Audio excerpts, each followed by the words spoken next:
Guys, what's going on? I got a tweet the other day from Joe asking me what I thought about Todd McFarlane's run on Spider-Man. And that got me thinking, because I've been wanting to put together a video about some comic book content, but I wasn't sure what direction I wanted to go in. So I was like, I will do a best of Spider-Man. And that kind of turned into something else. That kind of turned into like, well, here are the Spider-Man stories that you need to read. And then I was like, well, everybody's doing that. You know, YouTube is littered with the best Spider-Man stories that you need to read. So then it kind of just turned into Spider-Man stories that I like. And that I think are maybe a little bit underrepresented, so in some cases not. This is just my personal list of amazing Spider-Man stories. This is not to be like, oh, you know, this is not a Collider Top 10 video. This is my personal favorite Spider-Man stories, and there's more. There's never going to be enough time to cover them all. So hey, if you give this video a thumbs up, if you like what you see here, maybe there'll be another installment of this video later on. But first, we really have to talk about the Stan Lee, Steve Ditko Spider-Man. The book that started it all, starting with Amazing Fantasy 15, Stan Lee's idea of this kid who can walk on walls, who's got all these high school problems. You know, he's a normal kid, but he's not, you know, immune. Being a hero does not make you immune to having problems. And that was the whole idea behind the Marvel Universe in the early days. And look, we got to give major props to the original run of Spider-Man. It's fantastic stuff. Look, it really is. But we got to be honest. This is kind of a tough read, right? Like it's a shock in style. Like we've gone back a long way, and things are just different now. The storytelling method back then, you get like 9 panels per page. It's different. It can be, if you're used to modern comics, if you're not used to comics at all and you just come to these characters from the movies, it could be challenging. But I would encourage you, if you haven't checked this stuff out, bear with it, because it turns, you know, the first, I don't know, I want to say 100 issues of Amazing Spider-Man, it really did. It was like, it's everything that Spider-Man can be. It introduces Spider-Man's relationship with the rest of the Marvel Universe. It like his companionship with the Human Torch. Like they're kind of like buddies. A little bit of competition with certain heroes. That's all here, all from the very beginning. Secret Wars. This is not necessarily a Spider-Man book. Spider-Man, this is a team crossover. This is arguably the first crossover. Secret Wars, 1985, I believe. 12-issue series that put all of the Marvel heroes, or at least the big Marvel heroes, on a planet called Battle World.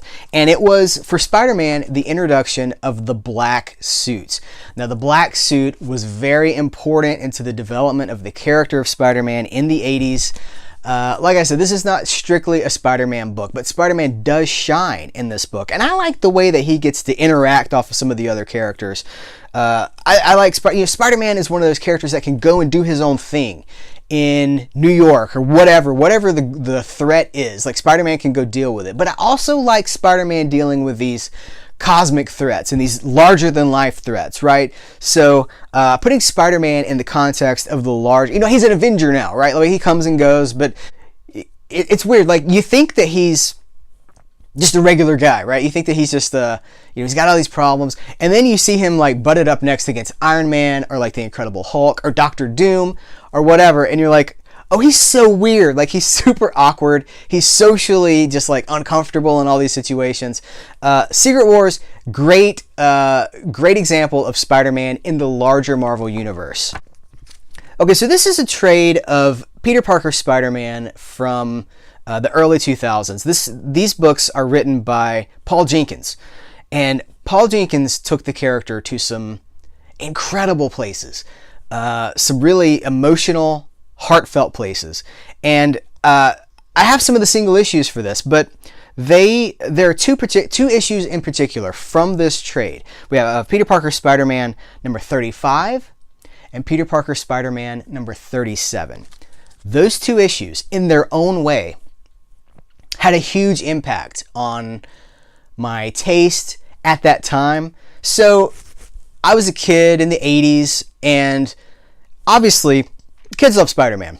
And we didn't have the movies back then, but we had cartoons. We had Spider-Man and His Amazing Friends on Saturday mornings. Spider-Man was around. It was on the toy aisle. Spider-Man has always been around. So I was aware of Spider-Man. I liked Spider-Man. I had some Spider-Man comics. But Peter Parker Spider-Man number 37. I believe I read before number 35. And it was a storyline, number 37 was a storyline called Snow Day. And I had just picked it up on a whim at the bookstore. I wasn't reading Spider-Man. I just picked it up to see, well, I have a couple extra bucks. I think comics were $2.25 back then. I was like, I have a couple extra bucks. I'll see what's going on with Spider-Man. I haven't checked in with him in several years. So I did. And it's a story called Snow Day. And Spider-Man is like sick. And he's trying to stay home. Like he's got a fever. He's blowing his nose. And he wants to do anything but be Spider-Man. And of course, the Vulture is threatening the city, and he's got like a bigger plan than ever, and he's going to do all these things. And so Spider-Man is like, has to deal with the threat of the Vulture, and he has to deal with being sick at the same time. And it's not played for like super heroics. It's played for laughs, because the whole thing with the Vulture is just an inconvenience, because he's like, ugh, I don't want to do this. I don't feel like doing this. I just want to stay home in bed. And so there's a scene. Minor spoilers, it's not really that big of a deal, but there's a scene. So he fights the Vulture, and the Vulture's got some backup. He's got some help. And Spider-Man's like, guess what? I do too. And so the Human Torch comes out, and they like blow the Vulture off the side of this rooftop, and his wings aren't working, and he's just plummeting to his death. And Spider-Man and Human Torch just kind of look at each other, and they're like, so blah, blah, blah. He's like, yeah, blah, blah, blah. So I guess we should go get him. And that to me, like, it being almost like, should we get him? Like, should we just let him fall? I guess we should go get him. That tone to me struck such a chord. I was like, oh, this is awesome. He's just like a normal guy. And it just hammered home what we were talking about with Stan Lee's stuff, that he's just the dude. Like, Spider-Man's just the dude. And that really came through in Peter Parker Spider-Man number 37. Number 35, special for a very different reason. I read the story years ago, and it has always stuck with me. You could argue that Spider-Man is really not even in the story. It's about this little boy in the inner city who has a very challenged upbringing. And he has a drug-addicted mother who's involved in all sorts of stuff that she shouldn't be involved in. And this kid is just falling through the cracks. He has no family. He has an aunt, but there's no like immediate support group in his family. There's no food in the refrigerator. He is a kid on the streets, left to his own devices. And so his imaginary friend becomes Spider-Man. And it's just a short, one and done story about this kid drawing inspiration from Spider-Man. And the last page, you guys, I was telling my wife about this. I was prepping this video, and I was like, I gotta tell you about this Peter Parker number 35. And I was like, and so he's got all these problems. And on the last page, and it's like all these years later, it has still stuck with me. Peter Parker, Spider-Man, number 35. One of the best Spider-Man stories I've ever read. And arguably, Spider-Man's not even in it because he's an imaginary character. But it really highlights the impact that heroes can have on regular, everyday situations. It's not about, we got to take down the Green Goblin. It's a human story. And I love when writers can do that. Paul Jenkins was great at it. Telling stories about people that make you care and that you can get invested in. Both of those issues that I just mentioned are on the Marvel Unlimited app. So if you have that service, I would highly recommend you check them out. And if you do, let me know what you think about them. All right, guys. From the same time period, Coming Home, I guess, was the first story of this. This is the JMS, the John Michael Straczynski, the guy from Babylon 5, his writing tenure on Spider-Man with John Romita Jr. on art. Guys, like when I was a kid, John Romita Jr. had, if you look at his stuff in the 80s and then you look at his stuff later, it's very different. He got into this really boxy, squared off style that he's still using today. And I didn't like it so much when I was a kid. It was on X-Men. Uncanny X-Men, and I was like, I don't know about this.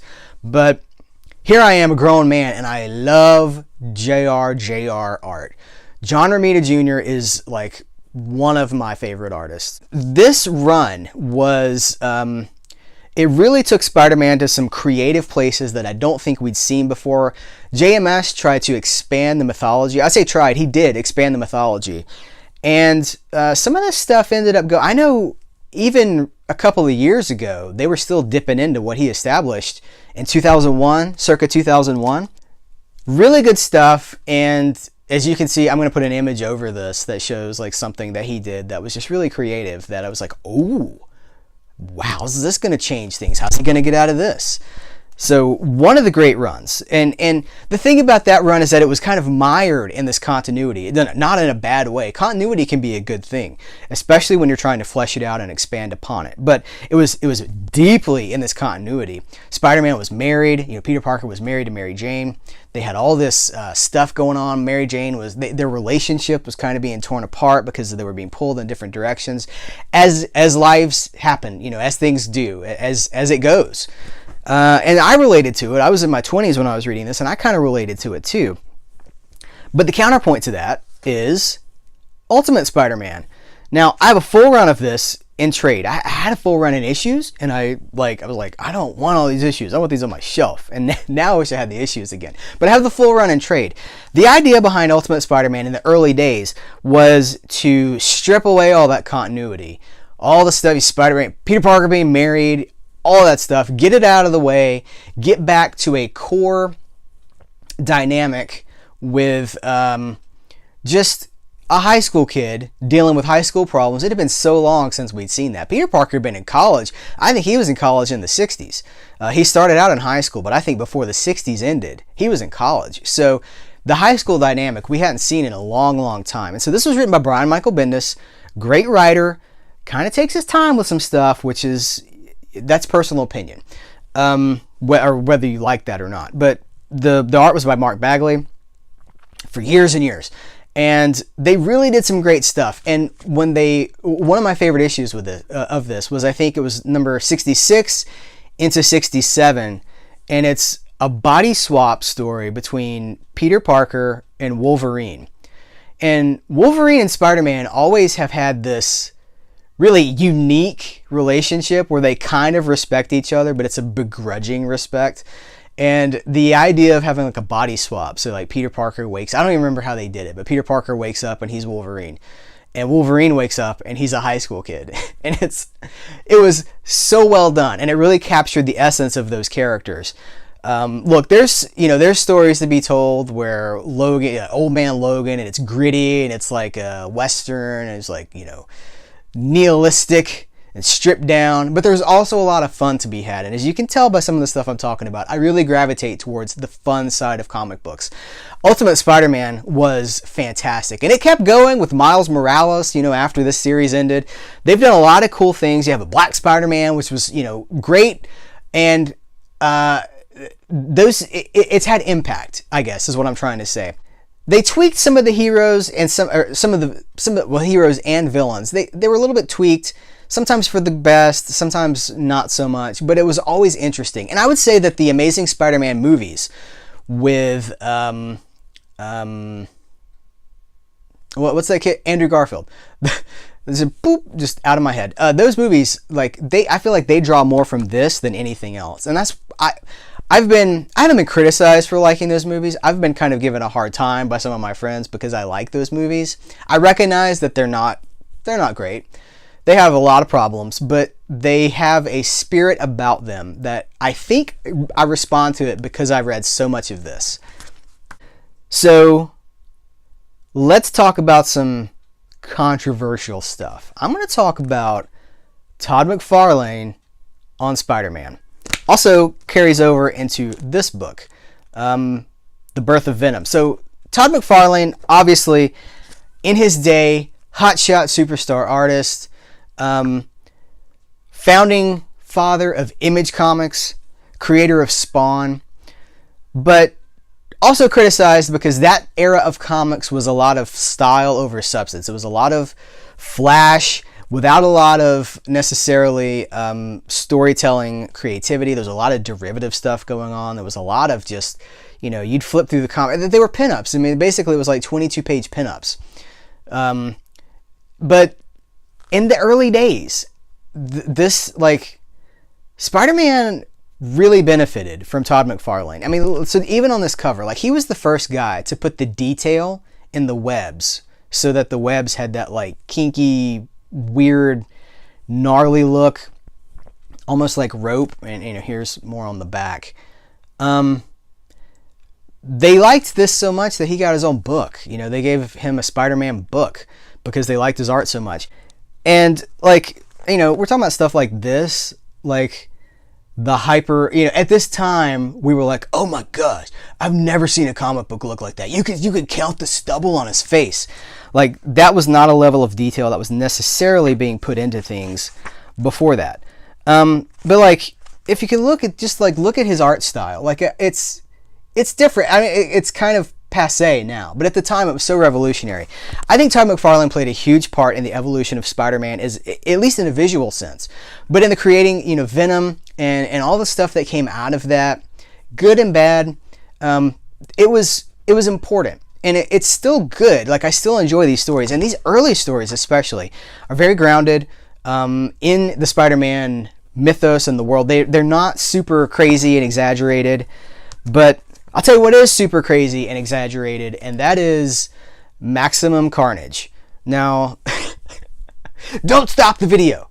Don't stop the video. This is, I will always have a weak spot in my heart, a soft spot for Maximum Carnage. This was like a mega event. I think the whole conception of Maximum Carnage was, let's see how much money we can make. So there was, hey, you guys watch The Toys That Made Us on Netflix? Like, it's great to see how some of those toys were made, but you know what sucks about The Toys That Made Us is you get to see all these executives basically saying, yeah, we were sitting around in a boardroom and we were like, well, what would make money? Maybe if we combine Star Wars with Conan the Barbarian, that would probably make a ton of money. And then, an hour later when the thing's over, they're like, and it made a ton of money. Ka-ching, ding. Same thing can be said of this. This was comic books. I don't want to say at their most corporate, because I actually think that we are in a more corporate place with comic books right now than we were in the early 90s. That might be a video for the future. But Maximum Carnage was conceived to sell toys, to sell video games, and to sell comic book issues. I think it was a 14-part series. Look, I know, and I'm defending it, right? Because I like Maximum Carnage. Like, I played the video game. I thought it was so cool. I was like 13 when this came out. And when you're 13 and you see this, you don't have a chance. You're done. You're like, oh, please. You just like get your allowance. You just hand it over. You're like, I want it. I want all 14 issues. Storytelling is not great, but it combines. Okay, so Venom kind of came out of the Black Suit Spider-Man saga, and Carnage kind of comes out of the Venom stuff. For kids of a certain age, it was really exciting. Looking back, I think it was bad for the industry. It was a sign that things were going in the wrong direction. But, that's one of the things that I want to do on this channel is be honest. Like, I will always have a soft spot in my heart for Maximum Carnage. I love it. If they put out a 20 whatever anniversary edition of Maximum Carnage, put the toys back in production, I would go buy all of it because I am in. Again, this is just kind of the tip of the iceberg. Spider-Man, arguably has been the flagship character for Marvel Comics for decades. There's so much Spider-Man out there. There's so much to talk about, but we will have to do this again. We have only scratched the surface. So guys, I want to thank you for watching this video. I want to thank you for your time. Head over to serialatmidnight.com. Again, if you like this video, please give it a thumbs up to help other people find it. And reach out. Follow us on Twitter at @serialmidnight. That's how this video was born, as I got a tweet from Joe. And I was like, yeah, I need to talk about this. This gets all these wheels turning in my head, all these gears going. Be a part of the conversation. Be a part of the video. Join in the comments below. And guys, thanks again. I really do appreciate it. And I will catch you later.